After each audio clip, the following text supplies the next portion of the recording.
Hi guys and welcome back to our YouTube channel. तो इस video में हम लोग डिस्कस करने वाले हैं फीचर ऑफ इंडियन कॉन्स्टिट्यूशन। तो जितने भी इंडियन कॉन्स्टिट्यूशन के जितने भी फीचर्स हैं हम वो पर्टिकुलर चीज़ें हम सब डिस्कस करेंगे इस वीडियो में। तो चलो शुरू कर लेते हैं। तो सबसे पहला फीचर है हमारा कि हमारा जो कॉन्स्टिट्यूशन है सबसे लेंथीएस्ट कॉन्स्टिट्यूशन है। ठीक है, अगर हम रिटन कॉन्स्टिट्यूशन की बात करते हैं तो हमारा सबसे बड़ा रिटन कॉन्स्टिट्यूशन में सबसे ज़्यादा लेंथीएस्ट कॉन्स्टिट्यूशन है। अगर हम इसके इंग्लिश वर्जन की बात करते हैं तो 1,70,369 वर्ड्स है हमारे कॉन्स्टिट्यूशन में। और अगर हम अनरिटन कॉन्स्टिट्यूशन के बारे में बात करते हैं और उसमें अगर कोई पूछता है आपसे कि लेंथीएस्ट कॉन्स्टिट्यूशन कौन सा है तो उसका आंसर होगा ब्रिटिश कॉन्स्टिट्यूशन।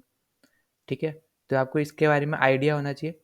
फिर अगर हम यहाँ पे बात करते हैं अपने कॉन्स्टिट्यूशन की तो यहाँ पे सिंगल कॉन्स्टिट्यूशन में ही दोनों के बारे में हमें बता रखा है कि सेंटर और स्टेट कैसे एडमिनिस्ट्रेशन करेंगे और दोनों चीज़ें एक ही कॉन्स्टिट्यूशन में यहाँ पे बताई गई हैं। फिर साथ ही साथ एडमिनिस्ट्रेशन पावर जो जितना भी होगा, ठीक है, कैसे गवर्न करना है, सब कुछ हमारा एक ही कॉन्स्टिट्यूशन में दे रखा है। और आपको यहाँ पे एक चीज़ यहाँ पे ज़रूर आपको पता होना चाहिए कि दो टाइप की हमारे हमारे पास राइट्स हैं। ठीक है, एक है जस्टिसेबल राइट और दूसरा है नॉन जस्टिसेबल राइट।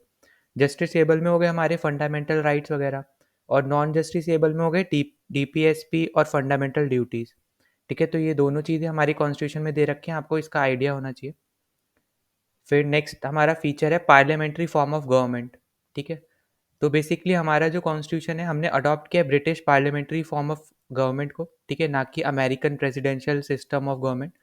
तो इसमें बेसिकली क्या डिफरेंस है कि जो पार्लियामेंट्री सिस्टम है वहाँ पे जो एग्जीक्यूटिव और लेजिस्लेटिव है वो दोनों आपस में मिलके काम करते हैं।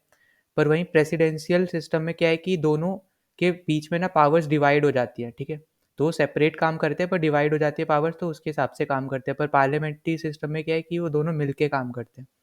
और यहाँ पे जो हमारा पार्लियामेंट्री सिस्टम है वो वेस्टमिंस्टर मॉडल ऑफ गवर्नमेंट पे डिपेंड करता है। ठीक है, उसके हेल्प से हमारे आप बोल सकते हो कि बना है। तो वेस्टमिंस्टर मॉडल क्या है हमारा बेसिकली कि एक आपका हेड ऑफ स्टेट होगा जो कि जैसे हमारे केस में प्रेसिडेंट है। फिर एक हमारे पास एक या दो कम से कम हाउसेज होंगे, जैसे हमारे में दो हाउसेज है, लोकसभा राज्यसभा, और दोनों में ही हमारे इलेक्टेड मेंबर्स भी होंगे। ठीक है, और यहाँ पे आपसे बोला गया है कि जो इनके गवर्नमेंट होगी, ठीक है, या तो आपके पास कोएलिशन गवर्नमेंट होगी कि दो तीन की मिलके पॉलिटिकल पार्टीज ने मिलके गवर्नमेंट बनाई होगी, या फिर हाई मेजॉरिटी में एक ही गवर्नमेंट बनी होगी। ठीक है, एक ही पार्टी की गवर्नमेंट बनी होगी। और जो हमारा हेड ऑफ गवर्नमेंट होगा वो उसको यहाँ पे बताया गया कि या तो वो पीएम को हम एक टाइप से बोलते हैं प्राइम मिनिस्टर या फिर प्रीमियर। ठीक है, तो ये सब चीज़ें हमारी वेस्टमिंस्टर मॉडल में बताई और ये सब चीज़ें हम इम्प्लाई कर एक टाइप से बोल सकते हो अप्लाई करते हैं। तो हमारा जो मॉडल ऑफ गवर्नमेंट है वो वेस्टमिंस्टर मॉडल ऑफ गवर्नमेंट है। ठीक है, फिर अगर हम नेक्स्ट फीचर की बात करते हैं, अच्छा इसमें कुछ चीज़ें और भी हैं यहाँ पे, पहले वो डिस्कस कर लेते हैं। तो हमारा जो कॉन्स्टिट्यूशन एक टाइप से आप बोल सकते हो कि जो स्टैब्लिश हुआ है, ठीक है, the constitution establishes the parliamentary system not only at centre but also for state. मतलब जो हमने बात किया था कि एक ही कॉन्स्टिट्यूशन में स्टेट और सेंटर दोनों के बारे में यहाँ पे बताया है, उसके एडमिनिस्ट्रेशन कैसे करना है सब कुछ। तो उसमें यहाँ पे ये भी बताया जो पार्लियामेंट्री फॉर्म ऑफ गवर्नमेंट है, ठीक है, तो वो सेंटर में भी रहेगा और सेम चीज़ स्टेट में भी रहेगी। ठीक है, तो यहाँ पे आपको याद रखना है ये चीज़। फिर दूसरा यहाँ पे बताया गया कि जो पार्लियामेंट्री फॉर्म ऑफ गवर्नमेंट होती है उसको हम लोग प्राइम मिनिस्ट्रियल गवर्नमेंट भी बोलते हैं। ठीक है, तो यहाँ पे आपको ये चीज़ भी यहाँ पे पता होना चाहिए। फिर हम चलते हैं नेक्स्ट पे। तो यहाँ पे हमारे पास फीचर्स कुछ जान लेते हैं जो पार्लियामेंट्री गवर्नमेंट के लिए है। ठीक है, तो सबसे पहले चीज़ कि रियल और नॉमिनल एग्जीक्यूटिव्स होंगे जैसे प्राइम मिनिस्टर और प्रेसिडेंट। ठीक है, फिर मेजॉरिटी पार्टी रूल होगा। ठीक, जैसे अभी अगर कोई एक गवर्नमेंट जीतती है मेजॉरिटी से तो उसी पार्टी का रूल होगा। ठीक, उसका कलेक्टिव रिस्पॉन्सिबिलिटी होगी एग्जीक्यूटिव और लेजिस्लेचर की। ठीक, फिर दूसरा चीज़ कि यहाँ पे जो मिनिस्टर्स होंगे, ठीक है, लेजिस्लेचर में उनकी एक पर्टिकुलर मेंबरशिप होगी, अगर वो जीतते हैं तभी आएंगे, नहीं जीतेंगे तो नहीं आएंगे। ठीक है, फिर नेक्स्ट हो गया हमारे पास कि हर 5 साल में डिसोल्यूशन ऑफ लोअर हाउस। ठीक है, फिर सेंटर पे प्राइम मिनिस्टर हेड होता है और स्टेट में चीफ मिनिस्टर हेड होता है, ये हमारा एक फीचर है हमारा पार्लियामेंट्री गवर्नमेंट का। ठीक, और लास्ट हमारा है कि एक हमारा हेड ऑफ स्टेट रहेगा जो कि हमारे केस में प्रेसिडेंट। ठीक है, तो ये सब फीचर्स थे पार्लियामेंट्री फॉर्म ऑफ गवर्नमेंट के। और वहीं पे अगर हम बात करते हैं नेक्स्ट फीचर की तो हमारा नेक्स्ट फीचर है हमारे पास federal system with unitary bias. ठीक है, तो बेसिकली फेडरेशन हम लोग बोलते हैं कि हम लोग हैं, पर हम एक टाइप से कोसाई फेडरेशन है। ठीक है, तो हमें ये पता होना चाहिए। और दूसरा चीज़ की जो फेडरेशन वर्ड है, ठीक है, ये कहीं पे भी हमारे कॉन्स्टिट्यूशन में डिस्क्राइब नहीं है।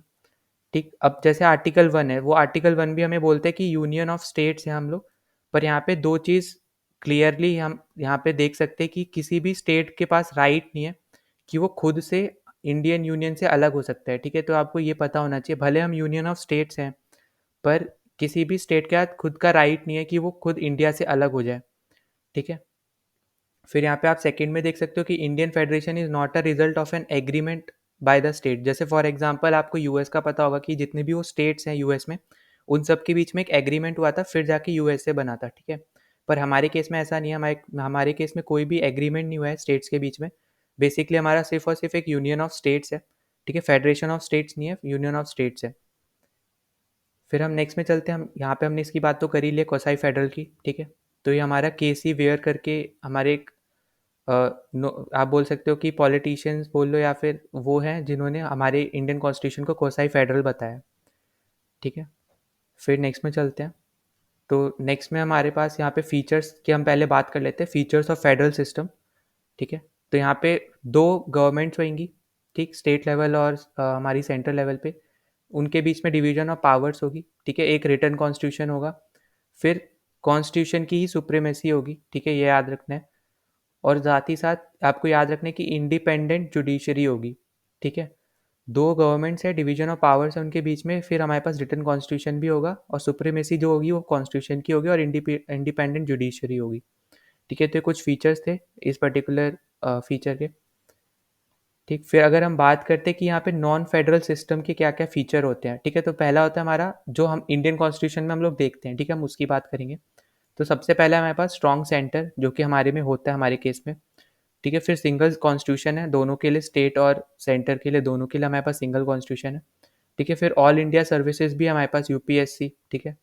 या फिर एसएस, जो भी हम जितनी भी सर्विसेज है मतलब ऑल इंडिया सर्विसेज वो हम हमारे पास हैं, तो वो नॉन फेडरल सिस्टम का पार्ट होता है वैसे, ठीक। फिर हमारे पास इंटीग्रेटेड जुडिशरी भी है, ठीक है? फिर अगर हम बात करते हैं यहाँ पे कि appointment of state governors bye centre, ठीक है? तो आप जैसे जानते होगे कि गवर्नर एक टाइप से हम लोग बोलते हैं एजेंट ऑफ अ सेंटर होता है, ठीक है? एजेंट ऑफ सेंटर होता है। तो यहाँ पे यही बताया गया कि नॉन फेडरल सिस्टम में अपॉइंटमेंट जो है स्टेट गवर्नर्स का वो सेंटर करती है, तो ये वाला पार्ट भी हम लोग इंडियन कॉन्स्टिट्यूशन में फॉलो करते हैं, ठीक है? तो ये कुछ फीचर्स थे नॉन फेडरल सिस्टम के।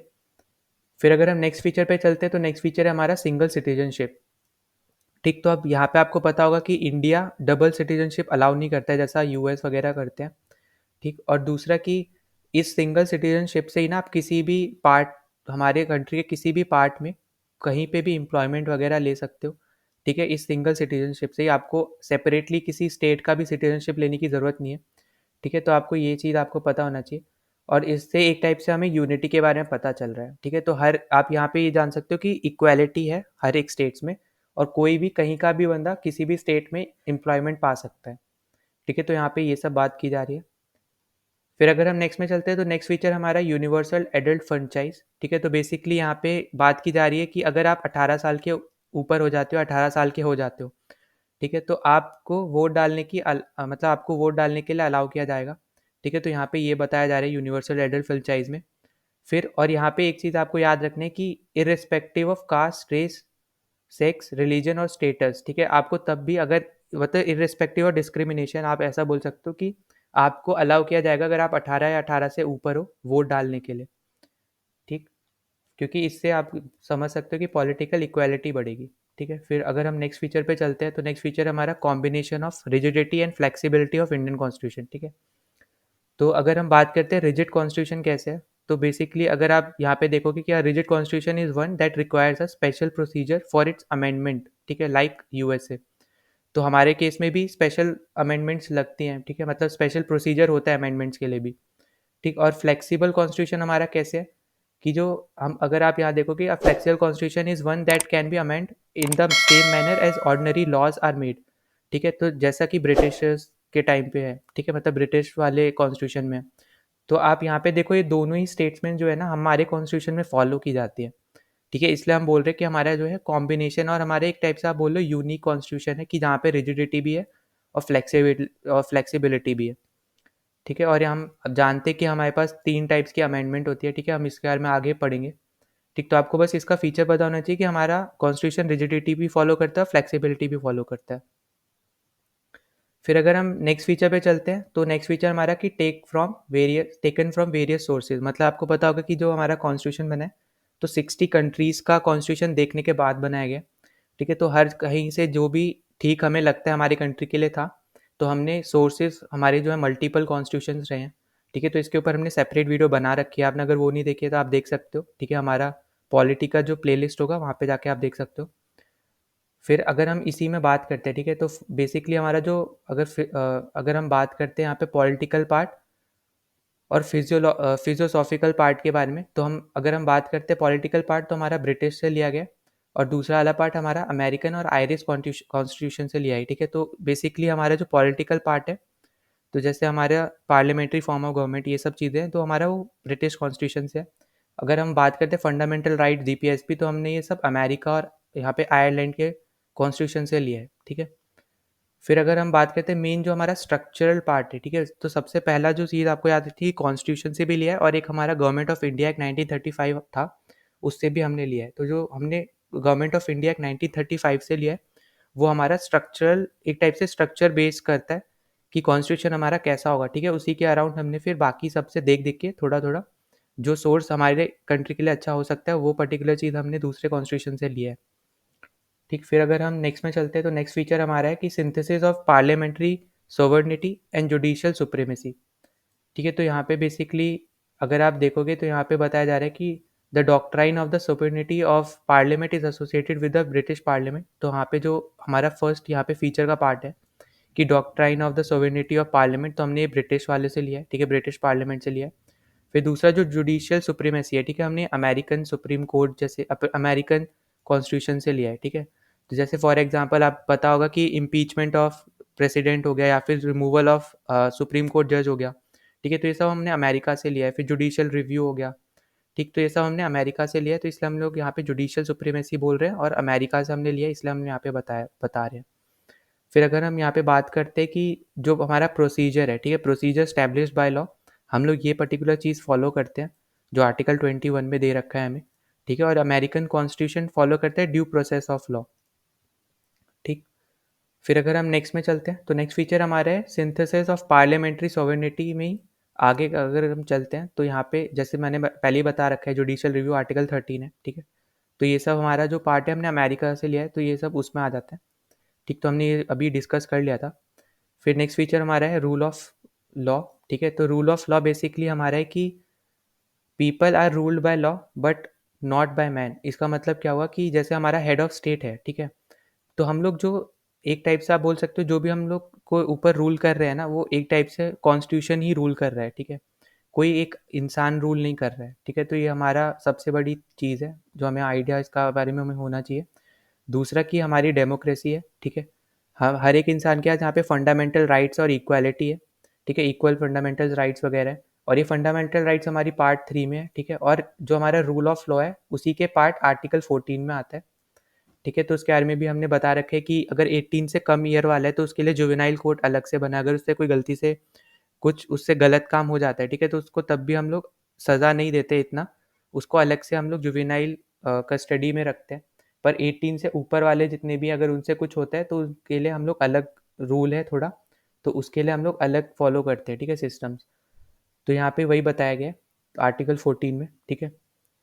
फिर अगर हम नेक्स्ट में चलते हैं, तो नेक्स्ट हमारा फीचर है इंटीग्रेटेड एंड इंडिपेंडेंट जुडिशरी, ठीक है? तो इसका मतलब क्या है कि इंडिपेंडेंट जुडिशरी बेसिकली यहाँ पे बता रहा है कि इंडिपेंडेंट फ्रॉम एग्जीक्यूटिव, ठीक है? तो यहाँ पे इसका मतलब यही है कि जितने भी सुप्रीम कोर्ट्स है उनका कोई भी डिसीजन होगा वो इंडिपेंडेंटली वो लोग लेंगे, ठीक है? फिर अगर हम बात करते हैं यहाँ पे कोर्ट्स के बारे में, तो हमारा सेंट्रल लेवल पे सुप्रीम कोर्ट हो गया, ठीक है? मेन कोर्ट हो गया जिसको हम एपेक्स कोर्ट भी बोलते हैं। फिर अगर हम एक नीचे चलते हैं स्टेट लेवल पे, हमारे पास हाई कोर्ट्स है, उससे नीचे जाएंगे तो सबऑर्डिनेट कोर्ट्स है, डिस्ट्रिक्ट कोर्ट्स है, ठीक है? तो ये सब कोर्ट्स थे हमारे बेसिकली। तो यहाँ पे जुडिशरी में ये सब कोर्ट्स वगैरह ही आते हैं। और एक चीज़ आपको याद रखनी है कि supreme court is the guarantor of fundamental rights of the citizen, ठीक है? तो जो फंडामेंटल राइट्स का गारंटी है वो सुप्रीम कोर्ट देता है, ठीक है? और गार्जियन ऑफ द कॉन्स्टिट्यूशन, ठीक? तो गार्जियन भी है और गारंटियर भी है कॉन्स्टिट्यूशन का, फंडामेंटल राइट्स का टू द सिटीजन, ठीक है? फिर अगर हम नेक्स्ट फीचर पे चलते हैं, नेक्स्ट फीचर हमारा है फंडामेंटल राइट्स का, ठीक है? तो हमारे पार्ट 3 में आता है। तो यहाँ पे बहुत सारी फंडामेंटल राइट्स हैं, हम लोग अलग से एक वीडियो में लाऊंगा, उस पर हम लोग सब कुछ डिस्कस करेंगे, तो हम बेसिकली जस्ट जान लेते हैं। तो ये हमारे जस्टिसेबल राइट्स हैं, ठीक है? मतलब इसको लेके हम लोग केसेस वगैरह ये सब कर सकते हैं, अगर कोई नहीं फॉलो करता है। फिर दूसरा चीज़ आपको यहाँ पे पता होना चाहिए कि ये इन्फोर्सेबल है, ठीक है? बाय द कोर्ट्स, अगर कोई भी वायलेशन होता है तो ये इन्फोर्सेबल है बाय द कोर्ट्स, ठीक? फिर यहाँ पे एक टाइप से ये प्रमोट कर रहे हैं पॉलिटिकल डेमोक्रेसी की, अगर हम फंडामेंटल राइट्स के बारे में बात कर रहे हैं, ठीक? और अगर हम आगे इसके बारे में बात करते हैं कि हर एक इंसान को ना फंडामेंटल राइट्स की दी जाती है, ठीक है? तो यहाँ पे इक्वालिटी हो गया, या कोई भी फंडामेंटल राइट है, सब हर एक इंसान के पास इक्वली है, ठीक है? फिर अगर हम नेक्स्ट पार्ट में चलते हैं, नेक्स्ट फीचर में चलते हैं, तो नेक्स्ट फीचर हमारे पास है डीपीएसपी, जो है directive principle of state policy, ठीक? तो इसको बी आर अम्बेडकर ने नोवल फीचर बोला था, ठीक है, ऑफ इंडियन कॉन्स्टिट्यूशन।